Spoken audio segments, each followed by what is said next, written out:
Moving on.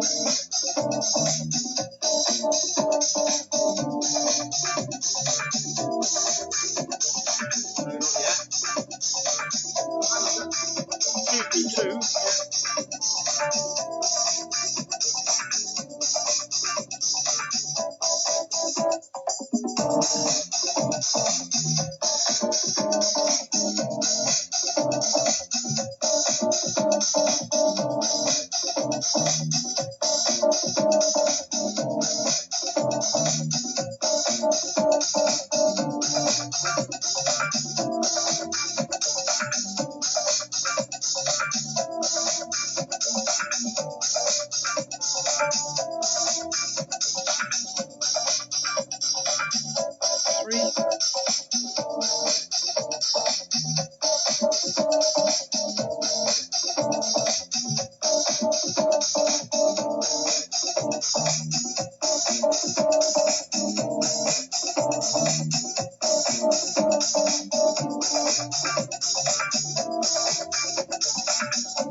Do I rerun that?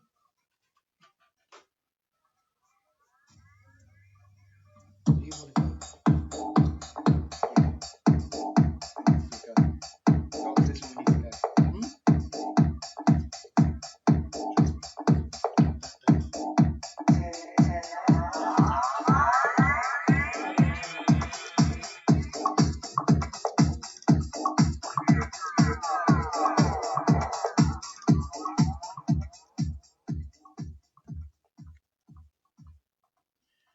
Good morning.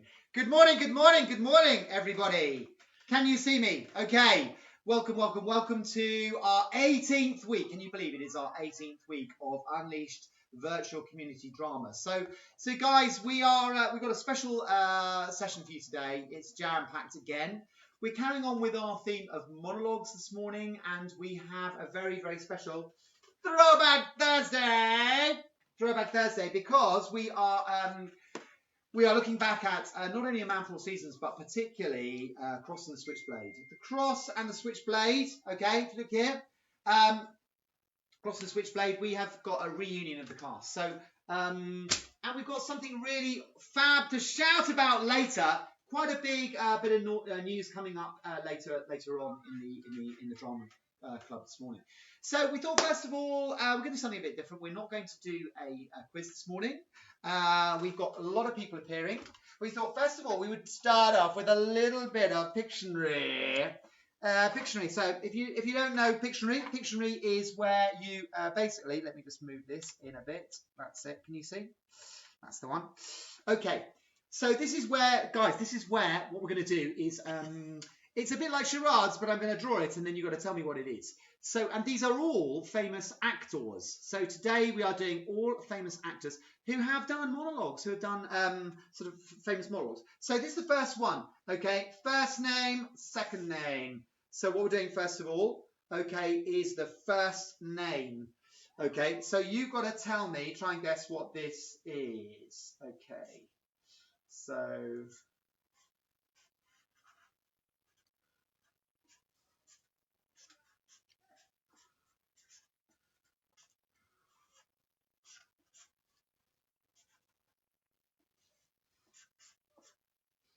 Okay.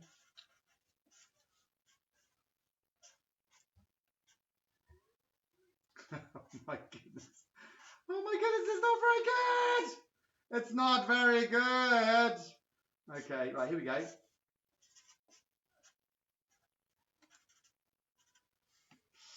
Okay. So who is this? Okay, you get it at the seaside.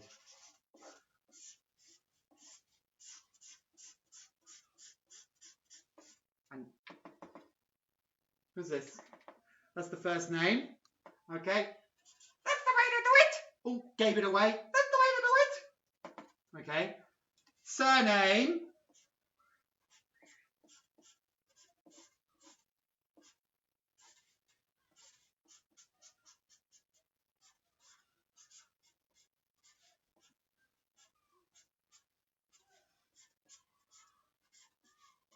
Gets in a park. Okay.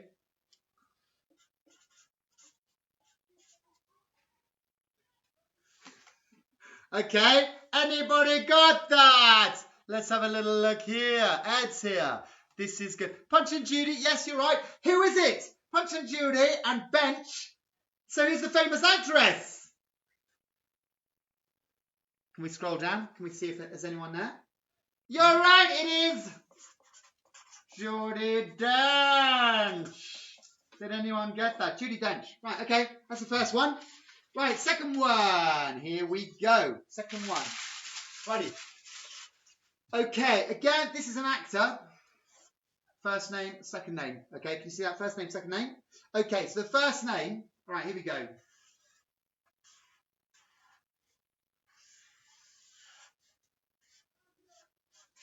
Ooh, straight out the bakery. Okay.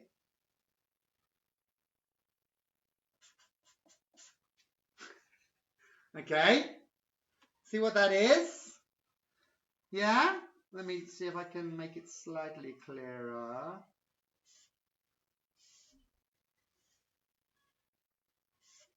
Okay. Ooh, really nice. Okay, so that's that without the E. All right? Anyone got it? Let me have a look. Can you scroll down? I have my little helper here today. I'm not on my own, which is fantastic. Okay. Okay, here's the next one. All right? Think of a black country.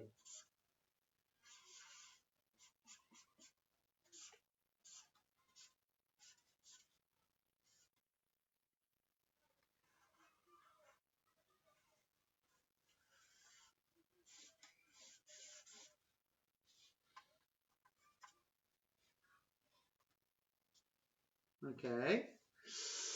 Judi Dench, yes, let's see. Brad Pitt! Yes, Brad Pitt, well done. This is good. Okie dokie. Right, number 3. Okay, here we go. Right, again, it's a famous actor. Okay, it's a male. Okay, here's the first one.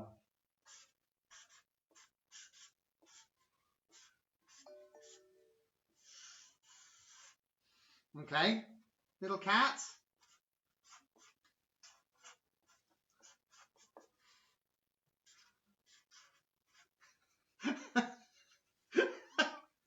Okay, so it's a type of cat. Okay.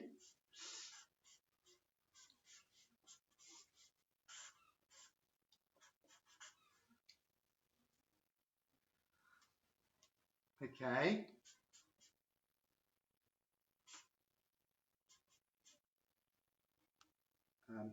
Sorry, hang on. It's yeah.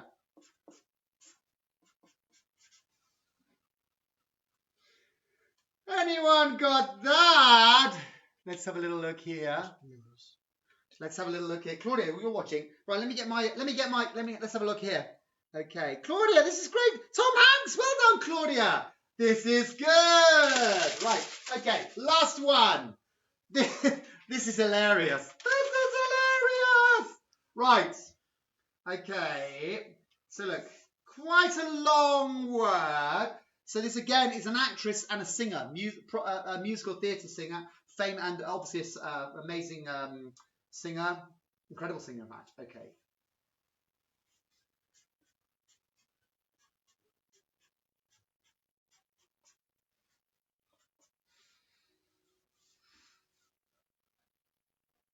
Okay.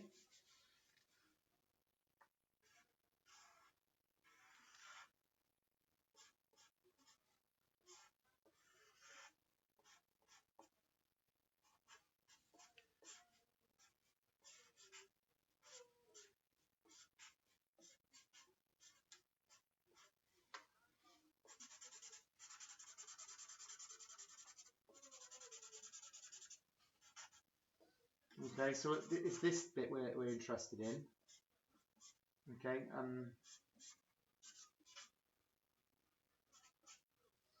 Okay.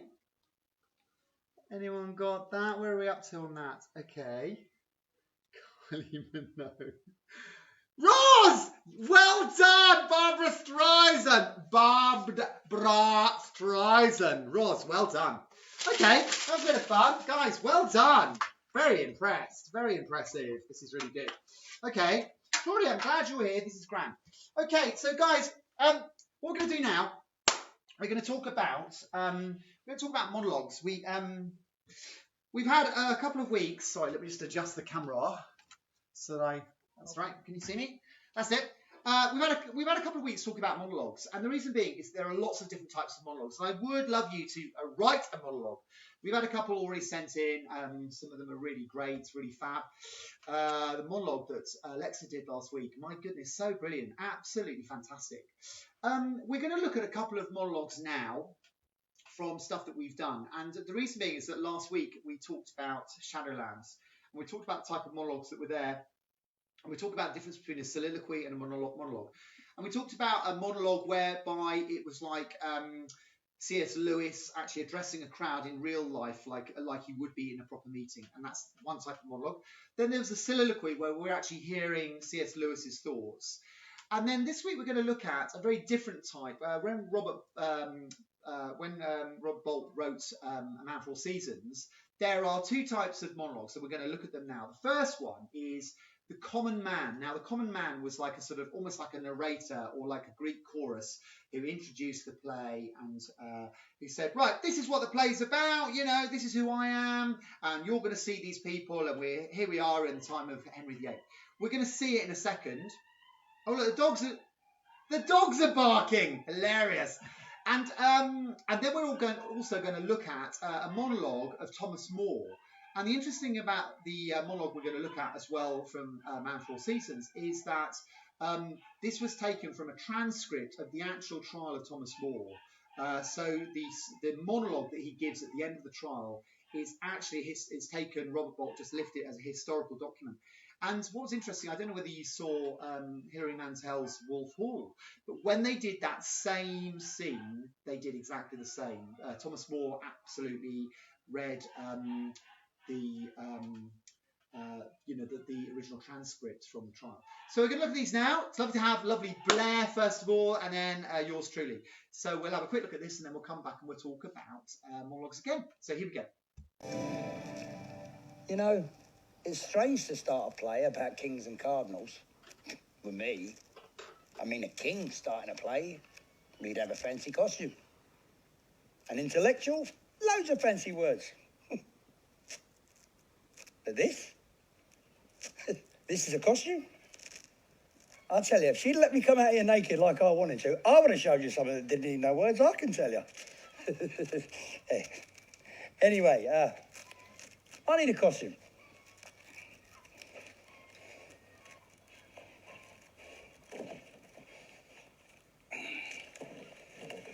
Hurry up, girl. I've seen the state of that kitchen this morning. It was terrible. Yes, sir. Buck your ideas up, girl. Yes, sir. Sorry, sir. Be gone. Matthew, household steward to Sir Thomas More. All right, the common man. Ah, we have company to dinner. A 16th century butler. Oh, that's Sir Thomas More. The wine, please.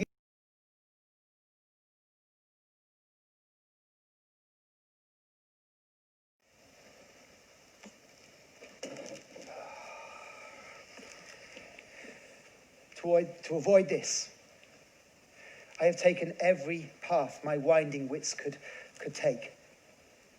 But now that the court is determined to condemn me, God knoweth how, I will disclose my mind on my indictments and also the king's status. The indictment is grounded in an act of parliament which is directly repugnant to the law of God. The king cannot bestow the supremacy of the church because it is a spiritual supremacy. And more to that, the immunity of the church is promised not only in the Magna Carta, but also in the king's own coronation oath. Now we plainly see you are malicious. No, not so, Master Secretary. I am the king's true subject. I pray for the king and all the realm. I do none harm. I say none harm. I think none harm. And if this not be enough to keep a man alive, by faith I long not to live. What you have sought my blood for has not been for the supremacy, but because I would not bend to the marriage. Prisoner at the bar, you have been found guilty on the charge of high treason. The sentence of this court is that you shall be taken from this court to the Tower, thence to the place of execution, and there your head shall be stricken from your body, and may God have mercy on your soul.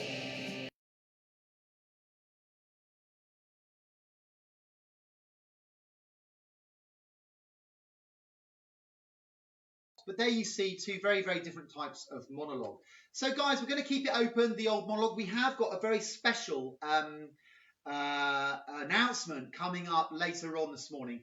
But we are going to now, we are now going to hear our usual weekly instalment from the lovely Mark. Poets Corner. Again, if you want to write some poems, you know, Mark writes a poem every week for us.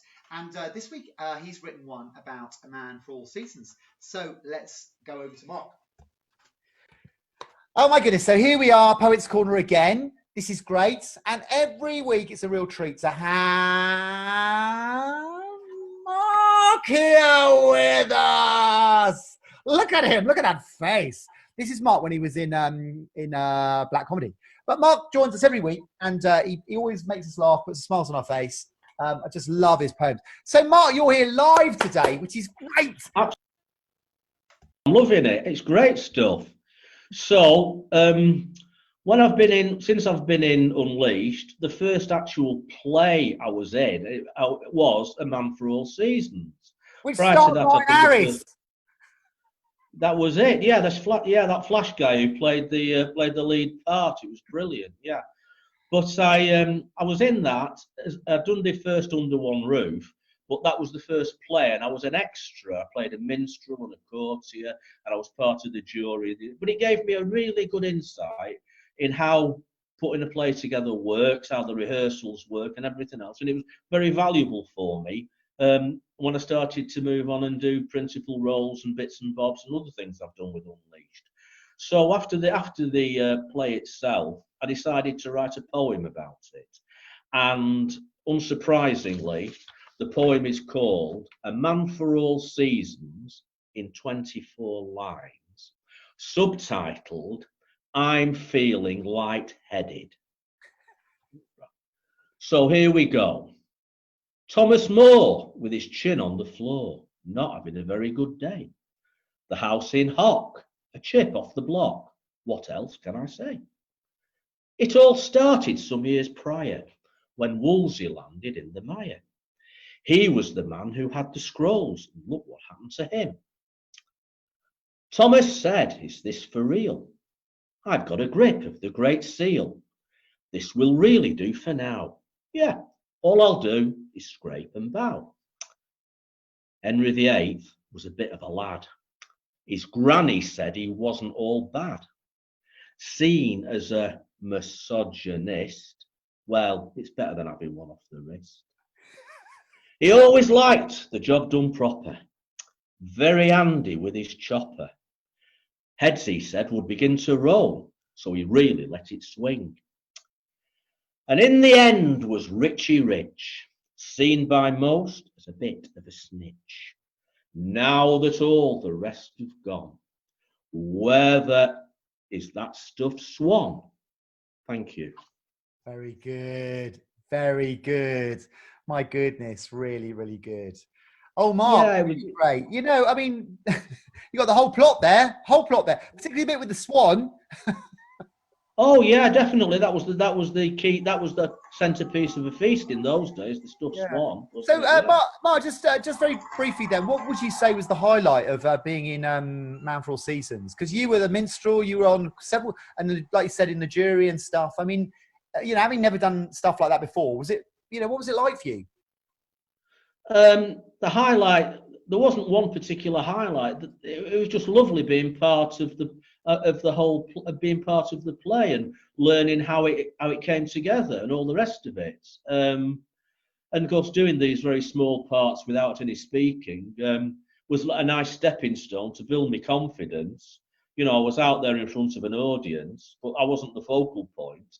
But I was part of it, and it was a good stepping stone to build the confidence for things I did in the future. It was a nice little stepping stone, and to be part of it and see how it all came together and panned out was really, really good. And you know, that was the good thing about it. Yeah. Yeah, good man. Well, as you know, in a couple of weeks' time, obviously next week we've got a real treat because we've got a streaming of What's So Amazing About Grace, which is the big community production we're doing next year. But in a couple of weeks, we're going to be starting the New Look Drama Morning, and obviously that's all going to be live. But Mark, obviously we still want you to come up with a poem every week and be in charge of that, look after that poetry corner. We see you as a bit like the Cyril Fletcher on That's Life. You know, you're there in your armchair, you know, giving us, you know, nuggets of poetic loveliness. You know what, Martin? I feel so much better now you've said that. Thank you. I really feel good about myself. Thank you. Spot on, mate. Seriously, mate. Well, listen, thanks ever so much. Really good poem. And we'll see you in a couple of weeks' time when we'll pick it up. And obviously, we'll all be together on Zoom and you'll be doing it live. So that'd be great. That'd be great. But listen, mate, thank you. Brilliant. Thanks a lot. Catch you soon, boys and girls. Bye. Bye. Ta-da.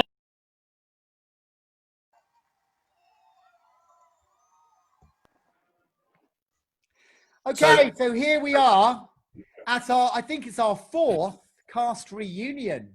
So this is like they do on the telly, like we've said this before, when they get the cast of like The Sound of Music back and like, you know, little Lisa's 101, you know, and they all reminisce and chew on the fat of how great was The Sound of Music. Well, this is only in January, so we haven't anyone who's aged too much, even with lockdown.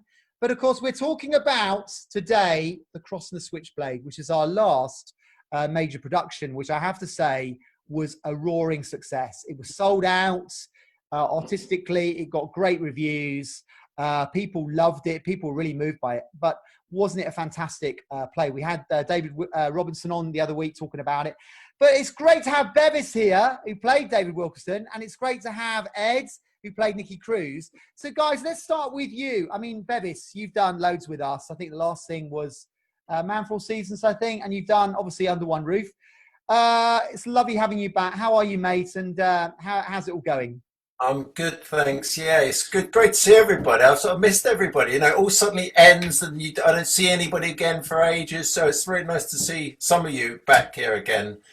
No, I was, I've been reminiscing a bit about this recently since you called and speaking about it and thinking about, what happened during the show. But so in the rehearsals, I've got some of the best memories, I think, of some of the, the laughs we have, because it is a lot of fun. I mean, it's hard work, but it's a lot of fun as well. We have a giggle, and I think that's, the reason a lot of people do it as well. Yeah. Is because it's fun and it's a real sort of, a get together of old friends as well, which is really nice and supportive. So, no, I mean, one of the things you were talking about, thinking of things that went on. I remember the obvious thing that happened during the show itself. I think it was on the last night with Laura, or someone's coming through by the looks of it. Hey, Neil, this is great. Neil. Right. Hi, Neil. So what? Yeah, carry on, Yeah. Bevis. So one of the things that I remember on the last night was when Laura was threatening to slash her wrist bit. And the knife she was holding, she was so into the moment that she was holding this knife against her wrist, and the plastic blade, fell out of the knife and fell onto the floor. And Laura and I both looked on the floor where this blade had fallen. There was a sort of comic pause, and then she just carried on, and it was fine. And everybody just went with it. Yeah. So, Well, Laura sends her apologies, bless her. She can't be with us today. She wanted to, but my goodness, she did a fantastic job. And of course, obviously, she shared that role with you, Rachel. I mean, you played it on the Friday night. I mean, a really difficult part to play because it's very gritty, very tragic. I mean, you see the demise of her into drug addiction, and then her. I can't hear you. Side. So, Rachel, do you want to tell us a little bit what it was like for you? It was a really challenging role to step into, and obviously came in quite late into the role. I remember the red wig, which Ed nearly dislodged as he threw me across. Really again.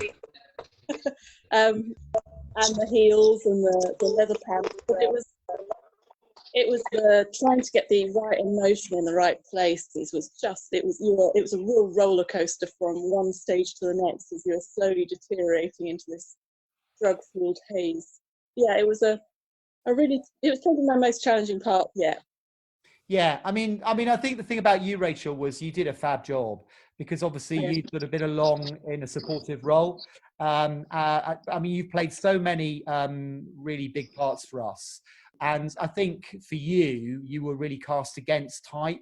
But my goodness, did you rise to the challenge? I mean, you look the part, and those leather trousers, and you really did look the part, and it was great. It was really great. You did a fab role. Look, there she is. Oh my goodness, you and Laura every night tarting it up. It was really good. Now let's go to Ed, because I mean, I think I have to say, I think the whole piece, the whole piece really hung on your performance in many respects. It was a really, you're on most of the time, and a really difficult part to play. And yours was the sort of journey from sort of street gang to and really hard nut to getting completely sort of transformed. I mean, how did you draw upon your past and stuff? Because I mean, it was so believable, Ed. I mean, I have to say, Act 1, you were really frightening. Yeah, I think there was so many similarities to sort of like the status, the groups of people, and I think more than anything, the kind of aggressive output that Nicky had. And I think in some of the plays that I've done with you, Martin, I've often drawn upon other characters or other actors like John Cleese or Ricky Mail and sort of like the comedy ones and things, and I've always looked to someone else to to draw upon for that character. But this was the first one where the two people that I picked to draw the character on was Nicky Cruz and me. And that was an incredible journey of its own, a very emotional journey to go through with everybody. It was, you know, it was really fulfilling. I got so much from it. It was really good to reflect on, you know, some of the responses.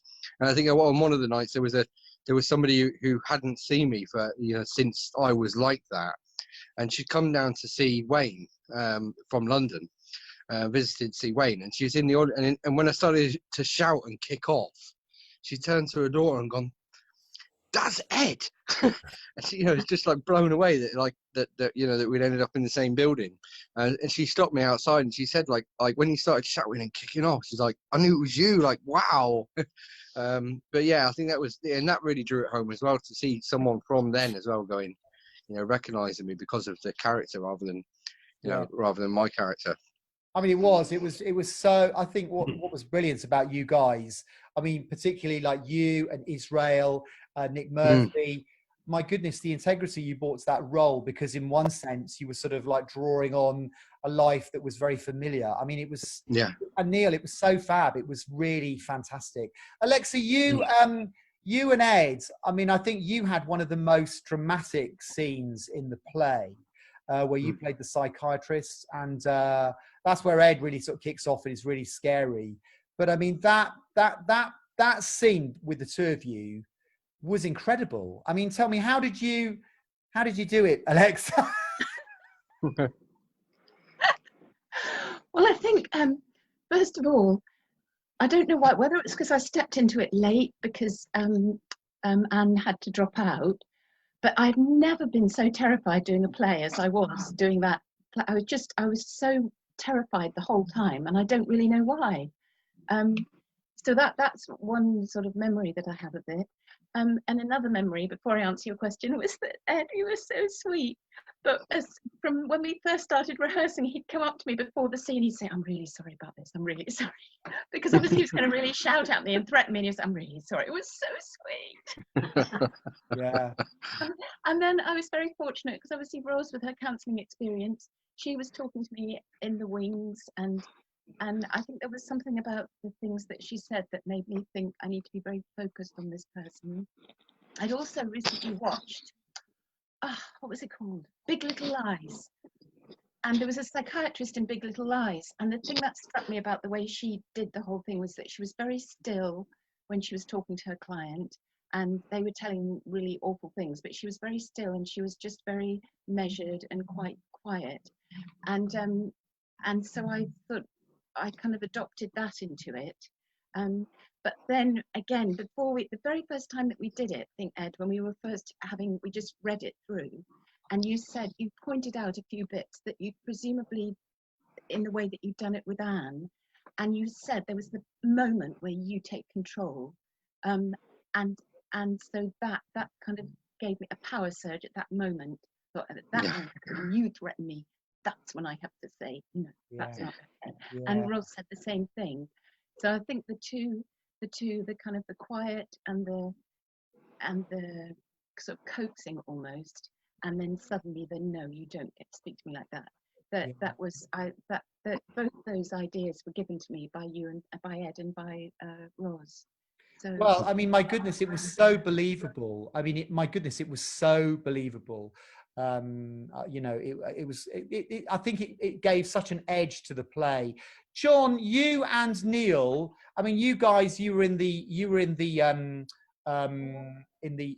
gang, and obviously Neil, you had a names part. You were can you tell us a bit about your parts, Neil? Hi, Neil. Can you hear me, mate? The reception's really crackling. I can't hear a lot. Yeah, I think we've got a problem with you. I'm having to mute you because it's coming through your. I think it's coming through your phone or something. John, can you just tell us a little bit about what it was like being in the ensemble as the gang? Because I mean, you had quite a few, you know, scenes where you were sort of kicking and beating, you know, people up, and you know, then there was the rumble scene, and you were having to be quite aggressive. You know, and you strike me as being quite a sort of gentle soul. How did you find that? I mean, you were very good. I don't know really. It was quite interesting. Just I tended to try and think of a time like I was really, really angry, and then just put that into it, I suppose, because like yeah, I think that's probably what I did really. I think that's something Yeah, it was that I good. did. It was And very then, good. It was very good. And of course, like, I can't remember whether you were there on the day that we did the filming. Ed, do you remember that day when we did literally a sort of 2-minute tiny little bit? Roz, you were there and you were sort of like holding control, as it were. Do you want to just explain a little bit about the day that we did filming at Upton Vale and stopped all the traffic? Yeah, we put out all the signs to let people know. I had to tell the police beforehand that we were going to do that in a public place, so that nobody rang the police and said, "There's a fight going on outside Buckton Church." So they knew, and actually the guy in charge, the policeman, he rang me back and said, "I just need to know now, what is it you're actually doing?" And he said, "Yeah, we probably would get phone calls because we had by a main bus stop. You know, Yeah, we people, the buses were like this, you know, what's going on?" And Margie, bless her, she was the other side of the road, handing out the leaflets and saying, "Come to the production. This is what it's about." And, yeah, totally.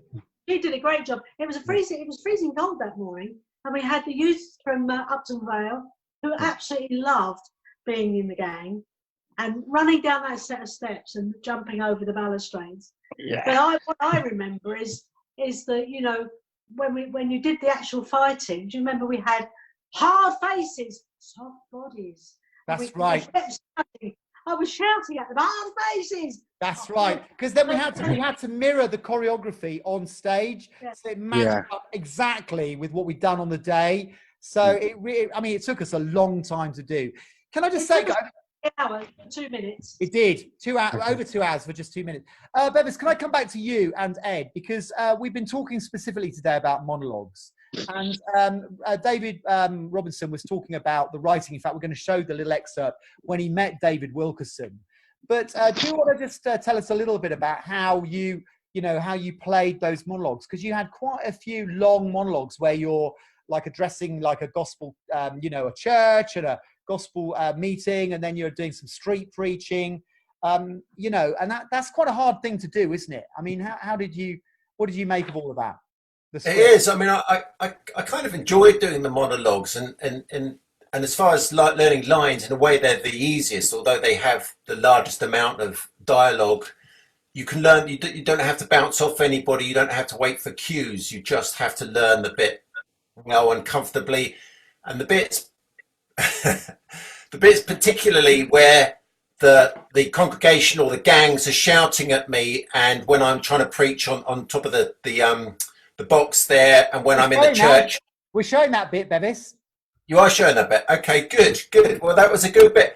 But I remember during rehearsals, that was always a bit that I struggled to keep a straight face a lot of the times because of the things that were coming back at me from people like Ed and Neil and Nick, and they were big culprits, so trying to keep a straight face through that. But actually it was good, because when it came to the actual thing, I was still struggling actually to keep a straight face, but I managed it because I think I was more prepared for it. So, but it was good. I enjoyed doing those long monologues, but you have to really get down on top of the dialogue. You really have to work on it, but it's good. Yeah, look, there we are. There are the fight scenes. Oh my goodness. Yeah, I remember with one of my monologues. One of the ways that I kept track of what was happening behind me was that I could see the reflection in the windows down at the bottom of the building, at the other end of the building. And on one of the nights, the vicar was kindly in the church, and he thought, "Oh, let's pop that light on in the porch," and it just lit up, and I couldn't see anything. It was like really struggling. Yeah, that was, I have to say, Ed, that was one of the hardest parts in the play. You had like a page and a half of that long monologue where you're talking about how you were abused as a kid and locked in the cupboard with the birds, and we had like a whole timed video that was synced with the timing of your delivery. So hard, with the horrible mother and the dad who was doing the the deliverance. I mean, it was really fab how you managed to make. And then the birds, we got some great bits with the birds flying, and then Allah as the evil mother at the end. I mean, it was fab. but I mean, very hard for you to learn. Very hard for you to learn. Yeah. Mark, can we come to you? Because you played a multitude of characters. You played the judge, which you were sort of almost like typecast because you really looked the part. But then in the beginning, you were like a sort of a bum, you know, with your shopping Typecast trolley, too. and then you were a journalist. What's your memories of it all? Oh, I just thoroughly enjoyed it. I just loved the whole thing, you know. I really enjoyed doing the wino bit, hammed that up really as best I could. And then it was a bit of fun doing the reporter thing, harassing Bevis as we did. But then the judge, I just loved doing the judge. And I always considered myself as the judge to be the warm-up act for Alexa. Because when I'd done my bit, she then come on and we just started Act 2. So it felt like I was the warm-up act for Alexa coming on, you know, at the beginning of Act 2.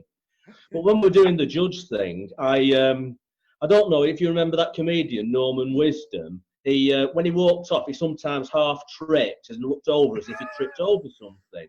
And I was so tempted to do that as the judge when I was walking off stage, do a quick Norman Wisdom and then look round. But I thought Martin will kill me if I do that one. So, you know, I'm sort of like counting the steps walking off, saying, don't do it, Mark. Don't do a Norman Wisdom. Keep the feet. Just keep walking, you know. And but yeah, I thoroughly enjoyed it. I loved it. I loved the different things I did. And it was just a wonderful, wonderful play to be part of, you know. Yeah, and it was a lovely ensemble. You know, we had a great group. You know, Angela was in it, bless her. I was so pleased Angela was in it. You know, there were some really good characters. Roz, what are your thoughts? Because I mean, you, bless you, you co-directed with me because I was, you know, at the time I was organising 2 productions and I was running the choir. You know, we did the you know, Winter Anthology at the same time, and we were running the choir. I mean, it was completely nuts. I mean, so I could not have done it without you. It was slightly mad. I mean, I just loved the production. I love the story. From the day that we started, when we did the cold reading on that very first day, and I asked people to stand up and read the parts that they were going to take, from that moment, I just knew that this was going to be an absolutely amazing production. I could tell just from the reading. Yeah, and chemistry. To watch it grow and to watch how people grew into the parts was fantastic. There were 2 things about costume that I remember. One was finally giving Neil his denim jacket, his Mau Mau jacket, which he was so pleased, weren't you, Neil? He put it on, he went, I'm a Mau Mau now. And then he went down the high street after the play and someone stopped him and said, you're a Mau Mau, aren't you? Yeah. That was brilliant. And also, Bevis, I wanted to ask you, something happened in one of the last evenings where you lost the buttons on your shirt. Oh, that was brilliant. That's when I punched him, wasn't it? Ed was getting so much into his character that he I think it's the you know, the bit where he sort of attacks me and he grabbed me by the shirt and about at least 2 or 3 buttons pinged off. Did you think you'd broken something, or might you? Well, no, I just saw I swung my fist and then I saw all these white things fly everywhere and I thought I'd knocked his teeth out. Oh no!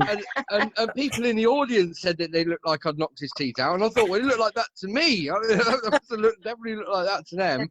I really thought for a minute that that our doctors I'd done him an injury. Yeah. Neil, see if we can come to you, Neil, because you did have a bit of background music or talking, so I did mute you. Yeah. You played Angelo, and you were fab, you know, in the gang scenes. What are your memories of it, Neil? My memories of it, I was just so overawed with Ed. The way he played his part was just was brilliant, and I mean, you know, I'm not over-egging it. I mean, he was brilliant. He was. You know, everybody was brilliant, you know, but particularly Ed Planicky was fantastic. You know, fantastic. But for me, you know, to play a part like, you know, Angelo, I know I didn't have a lot to do, but I felt like I was, you know, fully immersed in every little part of, you know, of the play itself. You know, it was awesome. It was particularly poignant doing it in church as well. Yeah, it was. I have to say, Neil, I think hand on heart, it's the first time that we've done, if you like, a complete combination crossover with Unleashed Community Drama and Unleashed Theatre Company. And I have to say, the standard of the acting right across the board was outstanding. You know, there wasn't a weak link in the you know, in the principles. I mean, like obviously Bevis, you're always amazing. You know, you're like a pro. I mean, but Ed, you were incredible. You know, Laura, Rachel, you know, you guys, Alexa, you know, right across the board, there was not a weak link. And, you know, the standard I thought was so fabulous because actually, in many respects, it was a bit of a risk because we were using quite a few actors. I'm thinking of Mark Baker. I'm thinking of Nick Murphy. Quite a few. Even you, Neil. You know, I mean, obviously, you were fab as Judas. You really rose to the occasion. And Mark, you know, those little bits, they brought it to life. You know, even the little, you know, cameos were so good that, you know, there really wasn't a weak link. And, you know, I look back on it very fondly. I think it was an incredible achievement. I mean, it was such a team effort. And it was great that if you remember, the war cry came and Claire Bryn, she did a fantastic spread, you know, National Magazine, and there we were, you know, 4-page spreads talking about, you know, you guys. It was absolutely fabulous. And the thing that really made me smile, and I shouldn't say this, but was the fact that it was sold out and that, you know, people had to pre-book their tickets. And of course, you know, the dear MP, bless him, who we love dearly, turned up on the Saturday. And of course, there was no ticket for him because he hadn't booked. So we had to have him standing waiting for a return. We managed to get him in. We literally managed to get him onto the second row. But boy, would we have been embarrassed because, you know, he's a great guy and he's a really good supporter of Unleashed and he's supported everything we've done. But it did make me smile that actually we'd sold it out. We probably could have done another couple of nights. We would have, you know, probably sold that as well. But guys, can I just say we need to wrap things up? But it was really fabulous. Just to finish, I think Bevis, you had such a big part. Do you want to just, you know, any more thoughts about, you know, the whole production? I mean, because it was just so lovely having you. And what I think about you, Bevis, is that you bring such you just bring such a standard that you raise the bar for everyone. And everyone comes up to it. You know, I mean, you know. Well, thank you. That's very kind of you to say. I mean, I thought, I agree. It was a really good standard from everybody. It was great to see some, like you say, some of the people who are not so experienced. Mark, I thought Mark Baker. Yeah, Mark Baker. See him towards the end, particularly when he was relaxing into the role and not, you know, I know lines were a big concern for him, but he relaxed into it. Yeah, that's a great picture.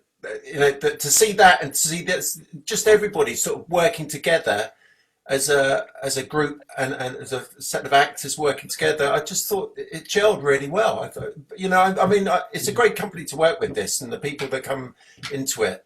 But I thought particularly in that production, I thought everybody was just on it with their parts and gelling and the relationships between all the individuals. You know, I liked working with Michelle. That was really nice. And with Rachel again, and Laura was good, and just the little, you know, the relationships going on between all the different people, Mark and Ed and Wayne, and you know, Wayne. I thought it was a great production. I'm not surprised it sold out. It's a shame we couldn't have done a couple more.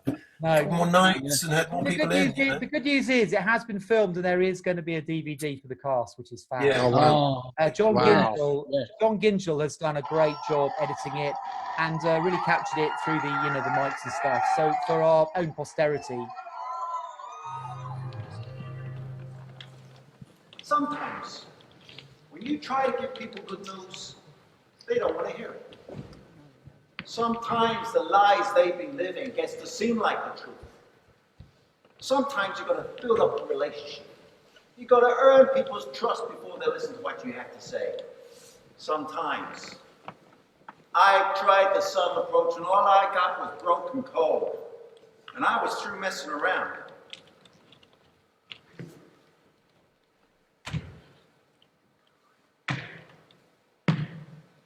I'm here to talk to the gang leaders. I said I'm here to talk to the gang leaders. I'm here to talk to the gang members and the girls. I want to talk to the drug users and the drug dealers and the pimps and pretty much anyone who will hear me. I'm here to tell you something. What's up, Rich? See, I got news. I got good news. Hey, how you doing? Good to see you. I'm here to talk to you.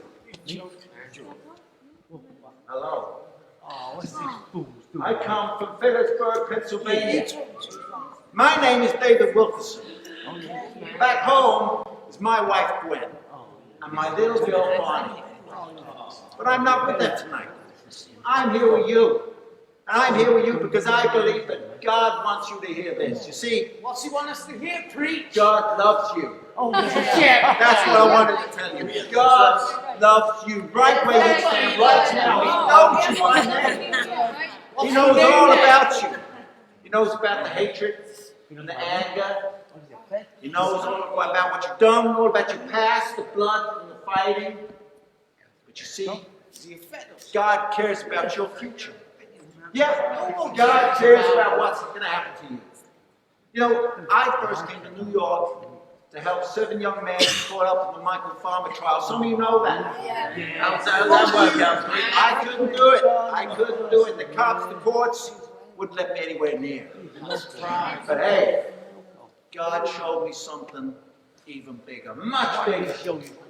Do you know what my hope is for the teenagers in New York? What is it? Come on. It's that you'll all grow up to be surrounded by love instead of hate.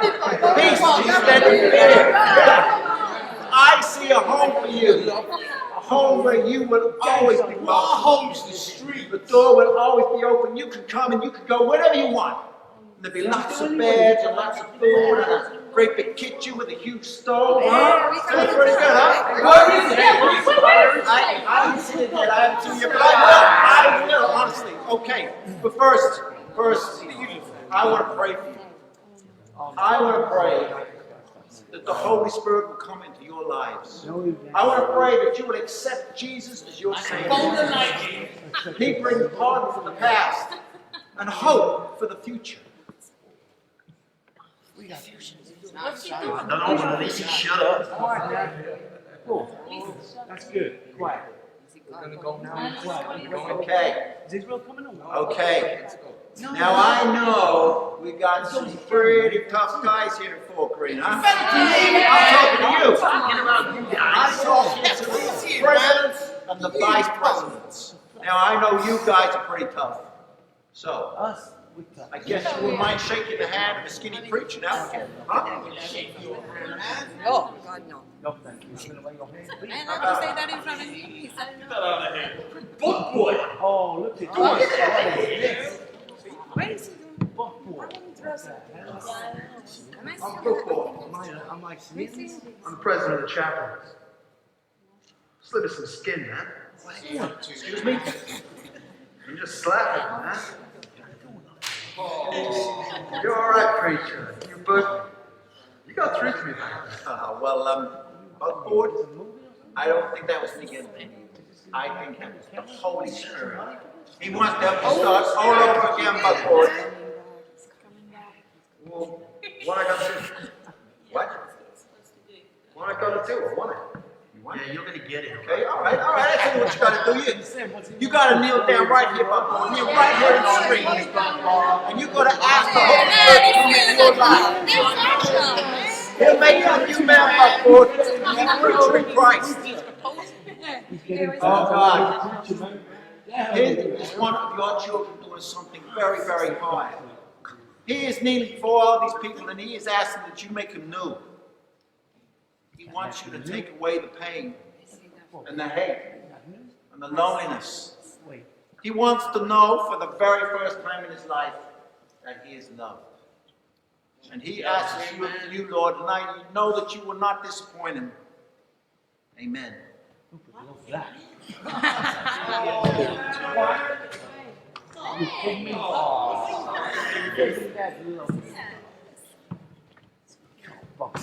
Hey, book boys! Where you got religion now? Huh? You better back off, Nicky. This ain't no time for fooling around.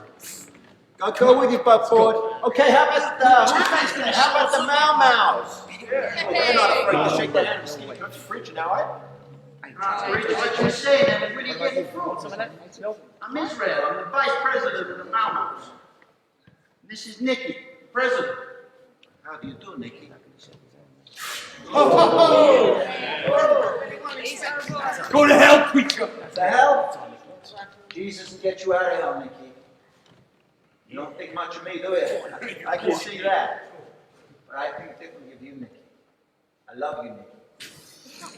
Stay the hell away from me, preacher, or I'll kill you. Yeah, you could do that. What you gonna do, huh? What you gonna do? I can fucking cut you up here in the street! Yeah, Nicky, you could do that. You could cut me into 1,000 pieces and lay them all out in the street. And every piece would cry out, Jesus loves you. And you would never be able to run away from that. Stay the hell away from me, preacher! You stay the hell away from me! Get out of here, boys. You keep running for now, Nicky. You keep running.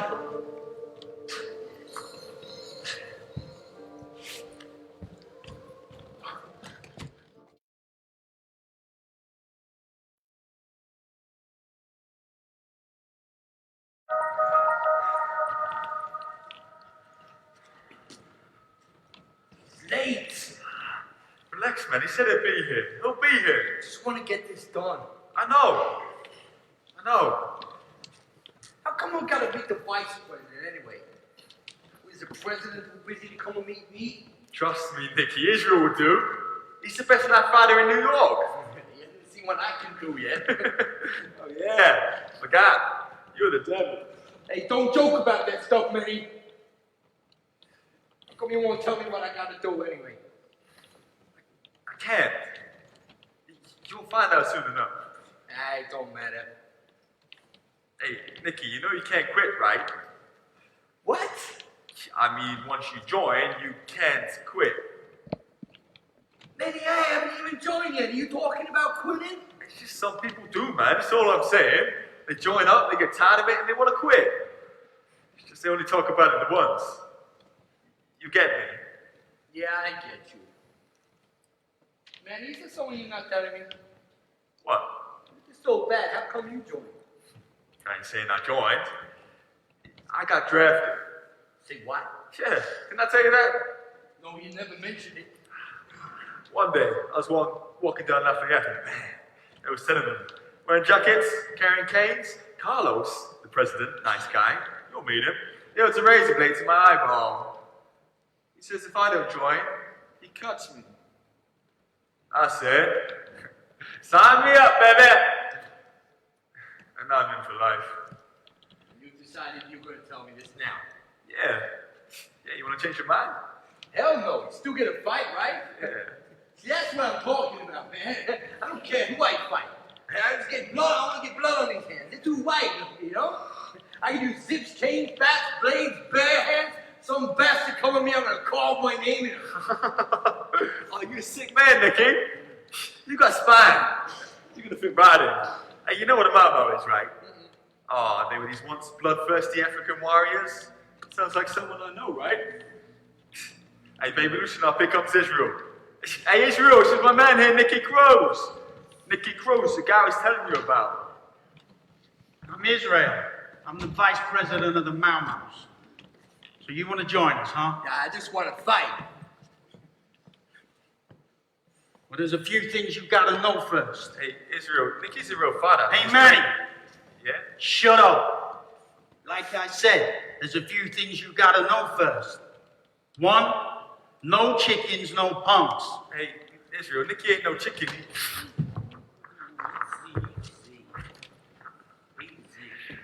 Two, no one quits. You join the gang, you join for life. The only time you quit the gang is when you're dead. Three, no rats. If you get caught by the cops and you squeal, we kill you. We either go into the joint or we get you when you got out of the jail.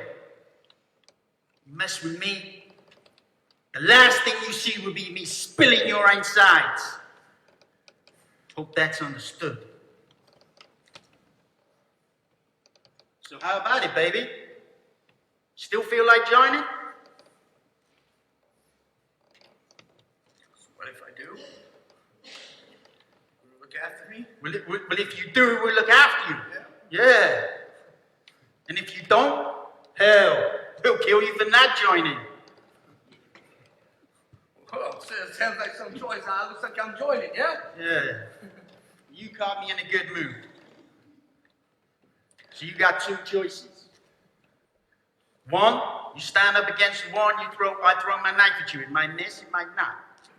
But you as much as even flinch, and you a chicken, man. Last week, we had a kid good as piss his pants. Carlos, the president, took 20 steps away.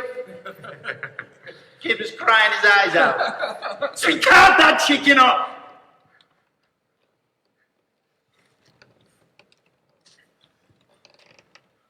That's number two. Number two is number two.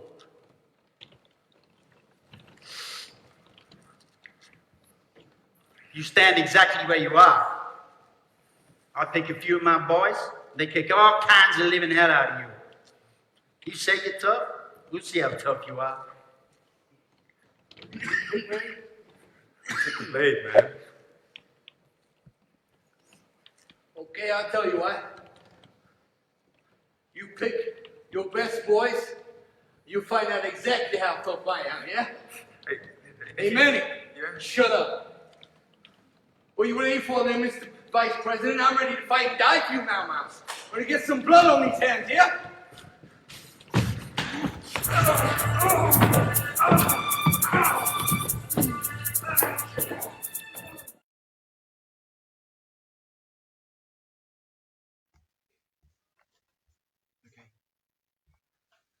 Okay. Oh my goodness, wasn't it good to see those two clips? Oh, it's such a fab production, Frost and Switchblade.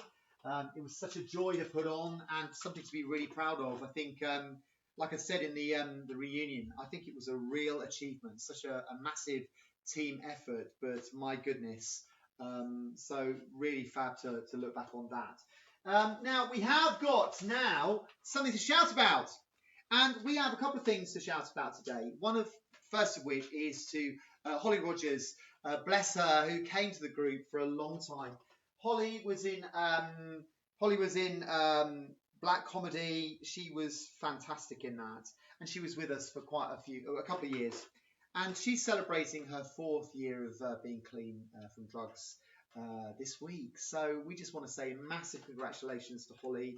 Holly, we love you. We miss you, but you know you've got a great job, I know now.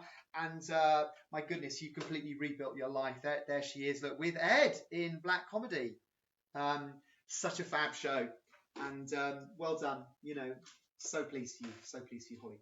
Now the other big shout out is we have got a bit of news, and that is this is our 18th week running this lockdown virtual club. And I don't know whether you saw Joe Wicks this week stopped doing his daily workouts, which he started for lockdown. I was listening to Jeremy Vine was saying how we are officially coming out of lockdown. So, and obviously we're just really conscious that what we do as drama is really meeting the needs of everyone who participates. So we are refreshing things and we are making some big changes. So big shout out.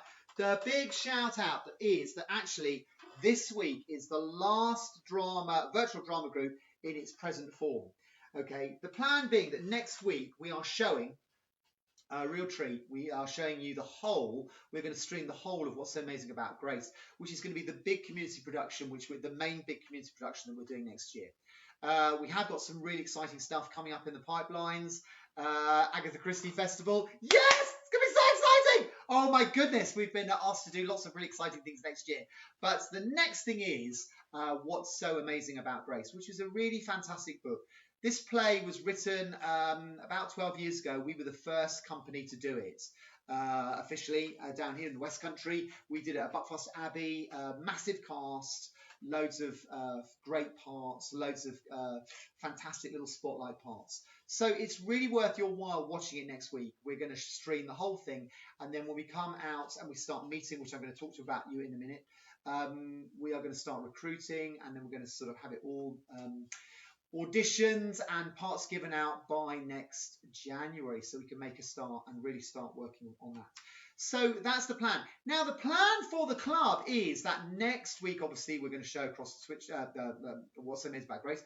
The following week, we are changing the format of the club. And what we are going to be doing is we are going to be doing on a Thursday morning a live Zoom with as many people as who are able to join us.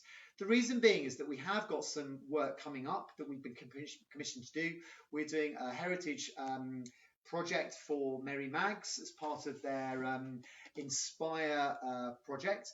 And so we are going to be writing and putting together a piece for them. So we need to be able to actually be all in the same room together, and we need to be actually writing stuff and rehearsing. So in 2 weeks' time, we are not going to have a club like this where it's basically me, doing interviews and interactive stuff. We're actually going to put together a interactive hours-long drama workshop with everybody in the room, where it's going to be live, and we will record it and then we'll put it up onto Facebook. But we are going to, in the next 2 weeks, try and make sure that we can get as many people onto Zoom as possible. We're going to do that for the whole of August, and then hopefully by the time we get to September, there will be news about when we can start to meet in real time, face to face, which will happen. So that's the plan for this next month. So that's the big shout out. Now, we have got one more item, and that is something really special. So we're going to go over to that now. Oh my goodness, we've got a real treat for you today because we have the lovely Mark Tootle here, who is a pillar of Unleashed. Oh my goodness, what a star. What an amazing actor. Everyone's looking up to him because, look, do you remember Black Comedy when he played the Major? My goodness, he was so good in that. And then Millennium Mistress 2 summers ago, Olive and Joe. My goodness, what a double act he was with the lovely Tracy. But Mark's been pretty much in everything, going far as back as A Man for All Seasons. And it's really good to have Mark here because he's actually going to, rather than give us a load of double entendres and stuff about, trimming your bush and all of that, he's going to actually be telling us a little bit about his story, which is really fantastic because if there was ever an inspirational story of rehab, then Mark Tootle is that person. So Mark, it's lovely to have you this morning here with us. Thanks very much, Martin. I'm looking forward to this. It's been quite a journey in the last 4.5 years. Things have progressed sort of more than ever. My wildest, I could never think I would be in the situation I am now 4.5 years ago. This is it. And the great thing is, Mark, is that obviously, you are now one of the team on a Thursday morning at Unleashed Community Drama, because you've stepped up the plate and taken up a bit of responsibility, which is fab, as one of our mentors and leaders. And people really do look up to you because your story is quite amazing. I mean, when I met you, I'm just trying to work it out. Was it 4 years ago? I can't remember. It's a long time ago. You were in a bit of a state, weren't you, mate, to be fair? Well, to say, that's probably the polite way of putting it. Let's just say I wasn't at my best. But that was just prior to actually going into rehab. So, I think I've progressed a little bit since then. So this is what this is all about, the progression from that to what you see speaking to the guy you see speaking to you today. So, yeah. Is that your agent? No problem. Probably, yeah. Send more money. Hello? Send more money. Yeah, I'll only do it if Judy Gent is in it. Good man. So listen, so tell me, so when you first pitched up at Unleashed, Mark, you had literally just gone into Jattis, hadn't you? I think I was just prior to Jattis. I think I was going to Walnut Lodge at the time. And then I went into Jattis. I think I'd been coming to Unleashed probably about 3 months because we were rehearsing for the first Under One Roof show. So, I think I was at Walnut Lodge with trying to help me with the drink problem, but I needed something a lot more industrial, should we say, than that. So rehab came in the February then. Yeah, because I mean you've been struggling with drink for years, but it sort of came to a head when you moved down here to Torbay, didn't it? Yeah, I mean basically I've been drinking for 45 years, and it was, looking back, it was just a progressive downward trend. And it came to the point where I just couldn't go on the way I was going on. I couldn't go on living the way I was living, but I didn't know any other way. And it's at that point rehab. I was given a place in rehab with Jatis. So yeah, that was basically it. Yeah. And so what difference did that make? Because, I mean, you were living on your own. I mean, you weren't very happy. And I think, didn't you get chucked out of you were about to be made evicted, weren't you, from your flat before you went into Jatis? But what difference did Jatis make? Well, what I'm going to do, Martin, I'll go into that in detail when I actually do my share. There's quite a lot to that, and I'll go into the key points of where I felt I was progressing and making progress, and the effect those changes had on me.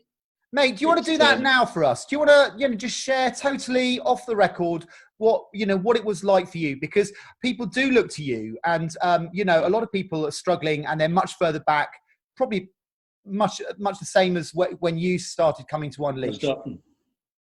Yeah, I'd love to. Yeah, we can start it off, and I'll let's do it. My story. Let's do it. Right then, for anybody that doesn't know me out there, my name's Mark. I'm part of the Unleashed team, and I'm a recovering alcoholic of 4.5 years standing, having been an active alcoholic for the previous 45 years. I first started drinking when I was about 15, and basically I took to it like a duck to water. I had what would conceivably sort of think as a bit of a draconian upbringing. Children should be seen and not heard, and the whole aspect of that gave me a pretty negative influence of myself and perception of myself.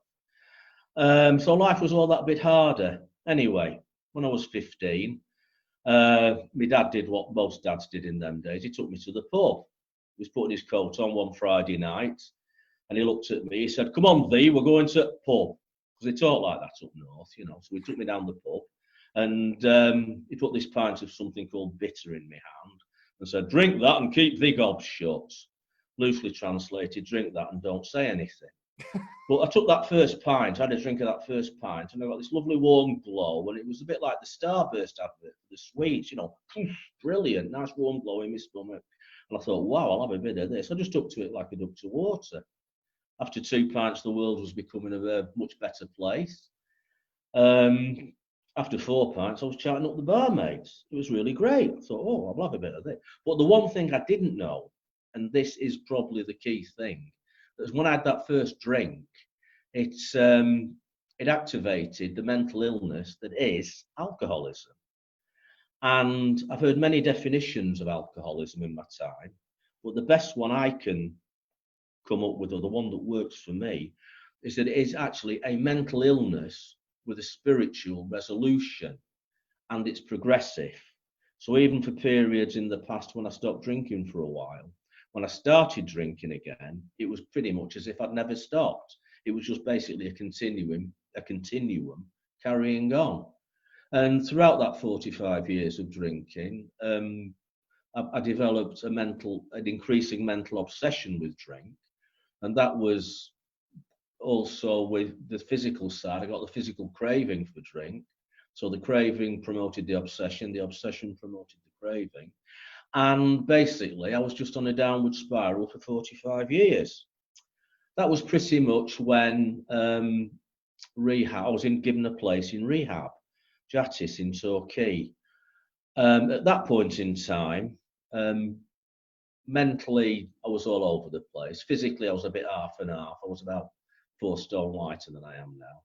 But the key thing was spiritually, I was absolutely dead, totally dead spiritually. Because with the alcohol taking precedence in my life, even only in my thoughts, not particularly when I was drinking, spirituality just didn't come into it, or whatever spirituality I had as a child just seemed to go, because drink was taking the preference.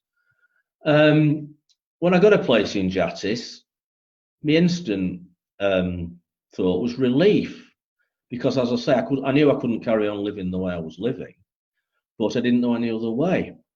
So I went into Jatis, and I sort of felt some gratitude for the simple reason that I thought to myself, and it was only a logical thought, it was probably the first positive thought I'd had for many, many years, is that if somebody thinks I'm worth helping, then I must, by definition, have some worth.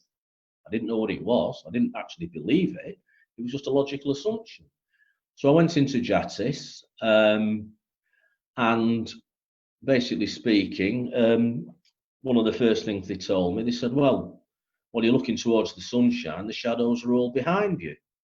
So I thought, right, well, fair enough. So at that point in time, I drew a line in the sand, and everything in my life prior to Jatis, I just let go of.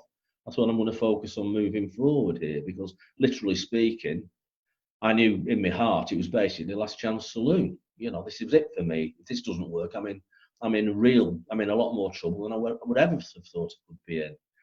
And the good thing was that the key workers were also recovering addicts. So I had confidence in them, I trusted them, and I knew what they were talking about. And they knew what I was talking about. So I'm in Jatis. It's a change because I'm interacting with people in a shared house rather than living on my own. So therefore, I had to start integrating with people, communicating more. Initially, the conversations were pretty trite, you know, nice weather for the time of year, sort of thing. But as my confidence increased, I was able to start talking about my thoughts, which categorised me. They say something about me. They categorise me. So I'm telling some other human being something about me. But the actual first key thing in all this was when I found the ability and the self-confidence to actually talk about my feelings, because I had to have sort of got enough self-confidence to think that somebody may even be interested in how I feel, but then the ability and the confidence to express my feelings totally and honestly. And when I did that, I found other people reciprocated. They talked to me about their feelings openly and honestly. And for the first time for as long as I can remember, I was starting to make connections with people, which started to take away those feelings of abject isolation and loneliness that I'd experienced, and possibly a lot of people listening to this may have experienced. So that was really the first sort of key step in moving forward, this ability to talk about my feelings with confidence. At that time, when I went into Jatis, I was introduced to AA, which initially was a bit of an eye-opener. I mean, the first meeting I went to, there were some seriously interesting characters there. I must admit, when I looked around, I thought it was a family reunion for the Adams family. You know, there was, like I say, some seriously interesting people there. But they were all happy, they were all friendly, they all shook my hand, they made me welcome. And then when they started talking about their experiences with drink and how it affected them, I thought to myself, wow, they're telling my story here. So I didn't feel like an alien on the planet anymore. I didn't feel as if it was just me and I'd just come off the planet Zog. Other people had thought and felt the way I felt. So when I went into AA, I very quickly took up service there. I started doing the tea and biscuits at one of the meetings because I thought I want to be actually in AA, not just at AA. And of course, we introduced a 12-step program, came into the into proceedings. Coupled with that, I was at the theatre group, as you said before, Martin, and we were doing rehearsals there. So really, at that point, I was interacting on three fronts. It was AA, theatre group, and Jatis. So things were progressing quite nicely. I started thinking about my higher power. In the recovery program, there is this thought about looking outward, and that's very important, because when it was suggested I look for a power greater than myself, it obliged me to look outwards rather than inwards. And for many years, I've been looking totally inwards at a very small and imploding world I had, which revolved around me and whatever bottle of spirit was sat in front of me in a not very nice abode. So the ability to look outwards sort of came into the equation. And in terms of higher power, initially when I went into AA, I was taken to church as a child, but in the initial stages, I used the groups of AA as my higher power on the logical assumption that if the 20 alcoholics at the meeting are more powerful than one individual alcoholic. and that lasted for a good year. But as I say, looking outward was one of the key issues there. And then I was still in the theatre group. We were progressing on moving towards doing something else. I think it was the Black Comedy. I'd been with the theatre group. I was still going to AA. And in terms of Jattis, I'd done the 16-week programme, and they moved me into a follow-on house where you're again interacting with people, but you're not on you finish the programme. It's just getting used to living a different way, and then you moved on to help you to move on to find accommodation and live on your own. At that point in time, one morning I was at the theatre group, and one of the lads there, I think it was Blair when he was about, I know he went to Mary Maggs. It was a throwaway remark. He said to me, "See you at church on Sunday, Mark?" And I just went, "Aye, all right." It wasn't an arrangement, as I say. It was just a throwaway remark. And I got home and I sat down and I thought, I think I must have had a Blackadder Baldrick moment. I thought, that sounds like a cunning plan. So the next Sunday, I went to church, and it was quite a pleasant surprise. Everything was upbeat and happy. The hymns were upbeat. It was a family service. All the kids were dancing around to the hymns. The sermon was upbeat. And it was totally different than the last experience I'd had with church about 30 years before, when the priest in question was banging his fist on the pulpit, telling us all we'd rot and burn in hell for eternity. And to be honest, after an hour of that, you needed a couple of pints to sort yourself out. But I went to, I started going to Mary Maggs, got my, established there. And subsequent to that, when Samuel, the present vicar, came, I was given the privilege and the pleasure of doing a reading at his inauguration. Yeah, I remember. And it's fantastic. And at that point, my higher power became God in the form of the Trinity.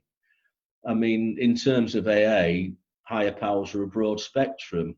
Anybody that doesn't have the same view that I have about God can. Their higher power can be the God of their understanding. I know one member of the group has their higher power is the universe, and that works for them, and that's perfectly fine. Whatever higher power you choose, so long as it works, but it's a power greater than yourself, and you have actually made the decision to look outward beyond yourself to find that higher power. And I think that really is what the key thing is. So now I've got the church, AA, the theatre group, and I'm just about going to move on from rehab, which was they decide, yeah, okay, you're fit to look after yourself now. We'll help you find some accommodation, which is a pretty cataclysmic moment, and that's not easy for me to say. So what they did is they helped me find on social housing, helped me find a nice little semi-detached bungalow. Helped me with getting some furniture, paint, and this sort of thing. And lo and behold, I moved on from Jattis and living on my own independently, sort of thing. So, what's the difference, pretty much, between this shell of a human being that went into Jattis 4.5 years ago and the guy you see sat here today having a chat with you? Well, today, as I speak to you now, I'm pretty much happy in my own skin. I've got peace of mind, and I'm pretty content. And there's a couple of reasons for that. The first reason is that I'm sober. And the second reason, equally important, is because of that sobriety, I have now a manageable life, which I didn't have for a very, very long time. And these changes have come about pretty much because of the changes that have happened within me in here, endogenous change rather than external change. With finding my higher power and having a better relationship now than I've ever had, and adopting the 12-step program, not just as a way of stopping drinking, but as a way of life. In terms of each day, I hand my life and my will now over to my higher power. I ask him to guide me to do his will, not mine, take self, i.e. me, out of the equation. And then, after I've done that, I try and embrace each day on the principles of the Serenity Prayer, which is to accept the things I can't change have the courage to change the things I can. And again, that's changes within me. It's not re-changing the curtains or painting the bathroom. It's changes within me again. And this is very, very important. I've developed the ability to look outward. I don't, when I undertake something or go somewhere, I always ask myself, what can I put into this situation rather than what I can take out of it. People in the course of my recovery have been very kind to me and helped me and gone the extra mile. And, you know, I make it part of my daily business now to try and give back what I was freely given, you know, to be there for other people, try and be a happy and positive influence in the life.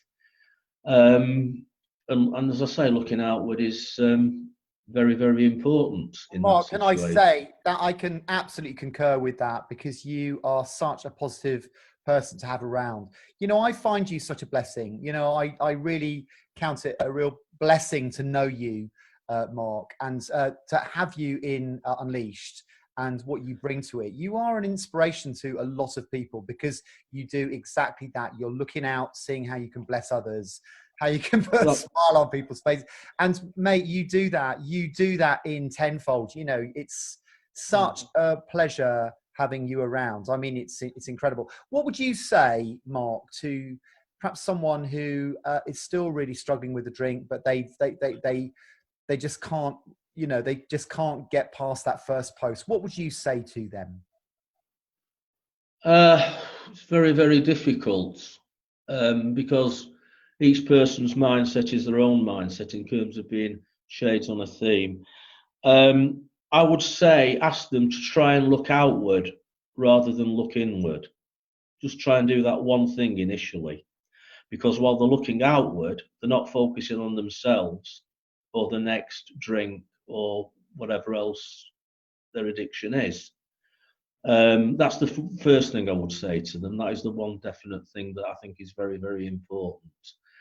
Higher power, at some point, consider looking for a power greater than yourself. I also think that is very, very important. In my case, as I say, God in the form of the Trinity is my higher power. I'm aware that I'm a very, very small part of a very big plan. I mean, given the fact there are 6 billion people roughly on this planet at the moment, at this point in time, as I speak to you, Martin, I am 1/6 billionth of a very big plan. And a lot of people lived a life before I was born, and there'll be a lot of people living a life after I'm dead and gone, which makes me an even smaller part of a greater plan. But also, I'm very important to my higher power because he knows me by name. So, albeit I'm a small part of his plan, he knows me by name. Totally. And I'm even though sometimes when I'm physically alone, I'm never alone, if you know what I'm trying to say there. Totally. It's that's a very important part of my recovery. The other thing I do, recovery has given me simplicity. I always call it, in my own daft way, I always call it the meerkat approach, because Alexander the meerkat's always going simple. But yeah, I keep things very, very simple, and I also keep it in the day, sort of one day at a time. Then I'm not sort of bombarded and overwhelmed by life in general or people in particular. So that's pretty much the way I am at the moment, and how I've sort of moved on from the shell of a person I was when I went into Jattis to the person you see talking today now. And I'll finish on this, but the good thing is that since I've been going to church, I'm led to believe that heaven does have, in fact, a lot of mansions, which I'm really, really pleased about, because when I do actually find that when it is my time to sign in at the pearly gates, I really, and with the best will in the world, I don't really want to be in the same one as the ex-mother-in-law. So I'll finish on that, mate. Thank you. Mate, well, can I say, Mark, listen, you that is, you know, there's so many nuggets of real value in what you just said there, you know, and you know, the thing that I love about you, mate, is how you have developed as a performer and a writer. My goodness, over the lockdown, the drama group has really benefited from your amazing writing, you know. And I think what is good is that, you know, obviously since you have been in recovery and since you sort of, particularly over this last couple of years, my goodness, I have seen you write such clever stuff. You know, you're such a gifted guy. And now that the focus is no longer on your addiction, you know, you have developed as an amazing performer and as an amazing writer. And I have to say, Mark, I love having you around, and I think you are such an asset to Unleashed, and really appreciate you sharing what you've done this morning, mate. Thank you so much. It means a lot to me, Martin. I'm grateful. That's really, I do appreciate that. But as you say, now the compulsion and thoughts of the addiction and alcohol have gone. It actually has freed my mind up to look outward and think, yeah, I can write a bit of this, I can do a bit of that. Yeah. It frees your mental process up as well, and it's a wonderful thing. I'm not even burdened by the thought of alcohol. I've lost the compulsion, the urge, and even the desire to drink. It just does not exist in brain time with me anymore. And I thank God for that, and my higher power for that every day. That's really good. You know, what you get is what you see today. That's Totally. it. Yeah. Well, listen, we're going to be hearing from you, but Mark, thank you so much. I really, really appreciate you joining us this morning. And, you know, thank you so much, mate. Really, really appreciate you as a person. Good old Mark. Oh my goodness. So good, so good. So good.